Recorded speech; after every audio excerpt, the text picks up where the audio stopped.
Hello guys, it's me Unohana, and in this video we'll talk about one of Kubo's answers regarding one of the important topics in the BLEACH story and related to Yamamoto and Unohana Yachiro. How did they meet? But before we start guys, don't forget to support the video with your likes to increase its reach so other fans can see it, and if you can move your fingers in this cold weather, write a comment. And as always, a big thanks to my supporters, either on my channel membership or on Patreon. I appreciate your support guys. It has a great impact on keeping the flow on this channel. So back to our topic. This question may have been on the mind of every Bleach fan, especially after Kubo revealed the identity of Yachiro Unohana and that she was the first Kinpachi, as well as what Kubo revealed in chapter 511 about the history of the Gouge 13, and that Unohana Yachiro was also among the founders of this squad. Yuhabak said that Yamamoto was the leader of the squad and he was the one who kept these monsters of murders and criminals in line. Therefore, as long as we know the truth about Unohana and Yamamoto, the question arises, how did they meet? There was an opportunity in the first part of the anime, I'm speaking about the second season, when the characters of the Gouge 13 were shown for the first time with their names, as well as in Unohana's flashback with Zaraki. What is strange, at that time, Kubo has the entire story of Unohana's background, and I think he told the studio about it. However, he didn't let them to make it in the flashback of Unohana, meaning her background since she was a criminal running around in the society until she met with Yamamoto. At that time, I was frankly sad. Any Bleach fan would like to see Unohana's past and learn more about her background. And I don't understand the reason why Kubo didn't want to include Unohana's past or background in the anime, since even the context of events at that time helps in that. However, now with Kubo's current answer, hope has returned again, and we can see the whole matter from other angles. This fan asked Kubo how Unohana met Yamamoto. Kubo replied, "I might draw it one day, but for now it remains a secret." This was Kubo's answer. Yes, he didn't give us the answer that we want, but he gave us something else more than that. He didn't deny the possibility of answering the matter, rather he said that he might draw it one day. And that is, there are two possibilities.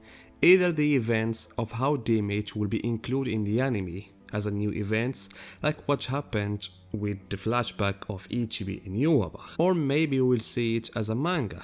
And this is what I think will happen. Therefore, Kubo's answer doesn't only give hope of seeing the past of Unohana and Yamamoto only, but it is a confirmation from Kubo that Bleach as a manga has not ended, and that there are still several stories that Kubo is hiding for the future. Especially since Kubo mentioned that the matter remains a secret now, which emphasizes the importance of that meeting. And in fact, I find it like what Kubo said about Unohana and Yurichi. Kubo said that there is a secret about their meeting as well, and how they met the first time. And therefore, it is possible that the story of Yamamoto and Unohana meeting is not an ordinary one. All possibilities remain possible. But if we want to come up with theories about how Yamamoto met Unohana, we must start from the point of when this meeting actually took place. 1,000 years ago or 2,000 years ago? Because there are some data or indications that may indicate different possibilities.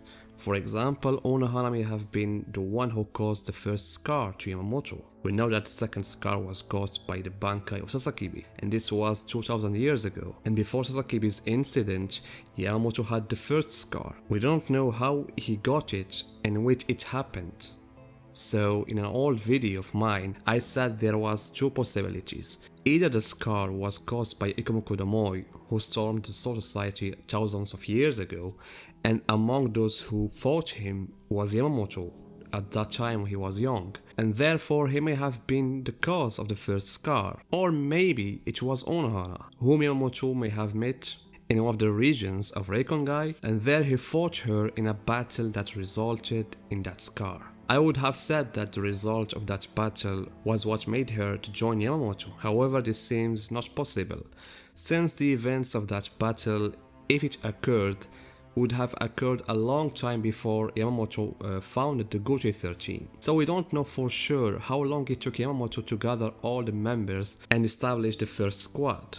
Therefore, I favor the possibility that Yamamoto met Unohana a few centuries after his meeting with Sasakibe.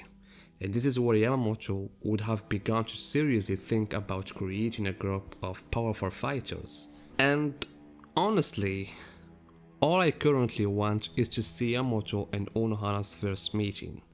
But imagine with me if Kubo made a series about the founding leaders and how Yamamoto met each one of them.